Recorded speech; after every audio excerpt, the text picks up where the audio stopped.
Anthony Ramos, welcome to the Daily Social Distancing Show.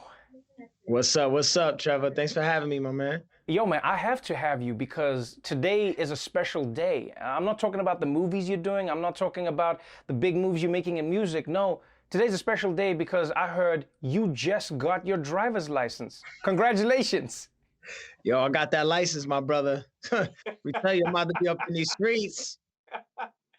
That's how you know what? That's how you know you are a native New Yorker is when you're, what are you, 29 now?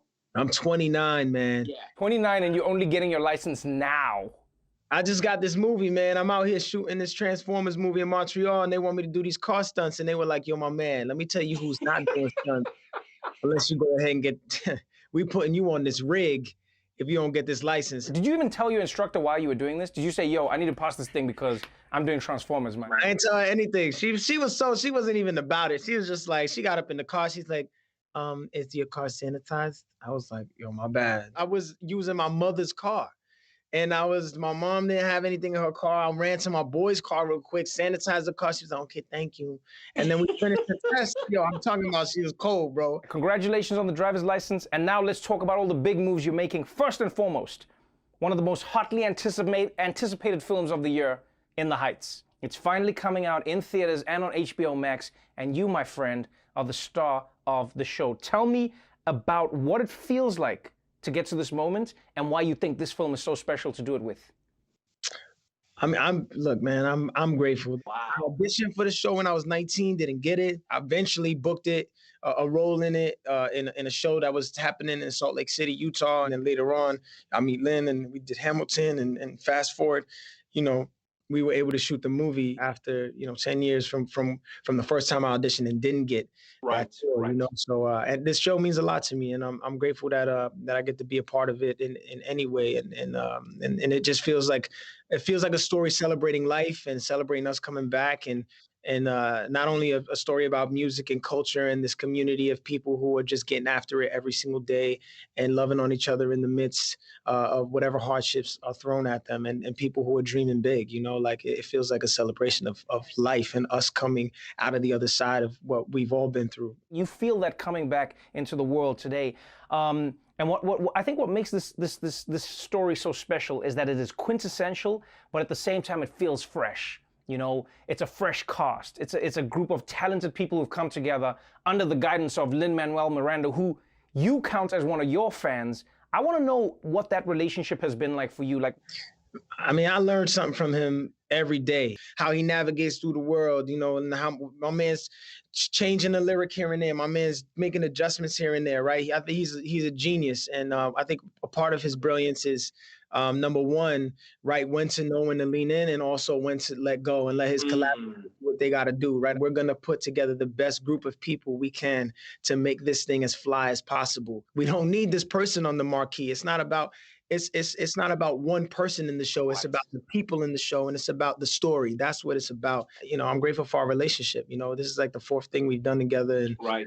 If he hadn't written this role for himself, this role wouldn't be, I wouldn't be doing it. We wouldn't even probably not be talking right now. So yeah. Yeah, it's interesting that you say that it's not about that one person. It's not about the marquee. It's about the collective effort and all the people who bring the work in to make it so special. Because Latinos are some of the biggest moviegoers, and yet on screen you very seldom will see Latino characters like leading the charge, like where they'll get leading roles. And this feels like something special.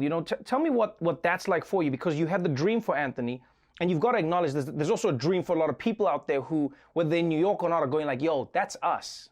In the moment, right, I'm just like, yo, I'm just trying to do my best to tell this story as honestly as possible and be my best in this particular role. And then, and then it's another thing when people are like, yo, do you understand what y'all are doing for the community and for the culture? And like, that feels good to hear that, but I really think all of us who are part of this film are standing on the shoulders of so many people who didn't have this opportunity. I hope that, not only Latinos, but just people around the world who feel like they've not been presented in this one medium, right, of movies and Hollywood and motion pictures, right, that that they can begin to see characters that resemble them, and because that's the world. People who feel like they've been underrepresented in this business, we got to start banging on the door a little bit, and we got to be like, yo, I have a story to tell, you know what? And if no one else is gonna write it, I'm gonna write it. The more that those communities, those people do that, right, the more of these stories will be told. And I think the further along we'll get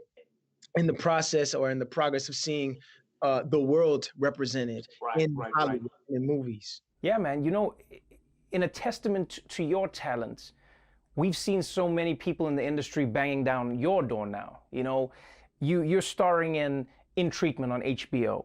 You know, you are gonna be in a new Transformers movie, right? You are also, you were doing a campaign with Megan Thee Stallion for Calvin Klein. I mean, and then on top of all of that, you've got your second album coming out. Tell me more about the album and what people can expect. I mean, Love and Lies, I said the first album, you know, The Good and the Bad, was story time. And it was this kind of autobiographical story about my life and how I grew up, and sort of it became this narrative.